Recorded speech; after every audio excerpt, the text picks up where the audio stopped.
Master মশাই, নদীর পানি তো আগের মতোই চইলা যায়, কিন্তু আমাগো নসিবটা যেন এক জায়গায় গ্যাত কইরা বসা আছে।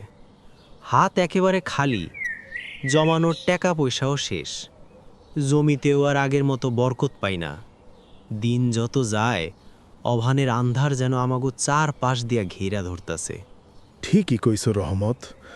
স্কুলের বারান্দায় দাঁড়াইয়া যখন ওই ছোট ছোট ছাওয়াল পাওয়ালগুলার দিকে তাকাই, বুকটা ফাইটটা যায়। ভাবি এদের কপালে কি আছে। পেটের টানে পড়ালেখা অর্ধেক রাইক্ষাই চইলা যায়। একটু হাত পা শক্ত হইলেই বাপ মায়েরা কামে পাঠাইয়া দেয়। না পাঠাইয়া করবই বা কি কন? ঘরের চালে খড় নাই, পেটে ভাত নাই। আমার বড় পোলাডারে অনেক আশা কইরা শহরে পাঠাইছিলাম, কিন্তু শহরে তো বড় পাশ না দিলে দাম নাই। কত দুয়ারে ঘুরল, শেষমেশ সেই দিনমজুরি কপালে জুটল। আমরা যে আধারে আসিলাম, ওরাও সেই আধারেই পইরা রইল। ভালো কিতাবি পড়া না থাকলে শহরের বড় চাকরিতে কেউ জায়গা দেয় না। আবার আমাগো জমির দিকে তাকাও।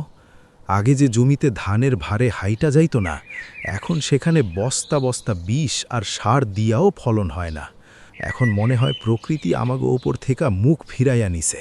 অত শত বুঝি না মাস্টার মশাই, আমরা তো গতর খাটাইতে জানি, কিন্তু হাড় ভাঙা খাটুনি দিয়াও যখন ঘরে চাল আসে না, তখন আল্লাহর কাছে বিচার দেওয়া ছাড়া আর কোনো উপায় থাকে না। অভাবের এই লাথি আর কতদিন সইমুকন্ত। ধৈর্য হাইরিও না রহমত, তবে শুধু হাত তুইলা কান্দাকাটি করলে তো চলব না। আমাগো এই গায়ের পোলাপানগো হাতে কলমে কাম শিখাইতে হইব, এমন কাম যা দিয়া নিজের ভাগ্য নিজেরা গড়তে পারে।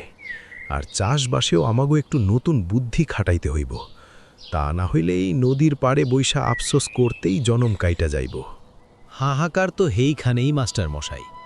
নতুন কিছু শিখতে গেলেও তো গিরায় টাকা লাগে, হেই পুঁজি তো আমাগো কাউরই নাই। আমরা হইলাম অভাবের দরিয়ায় ভাসা মানুষ, হাবুডুবু খাইতাছি কিন্তু কুল পাইতাছি না।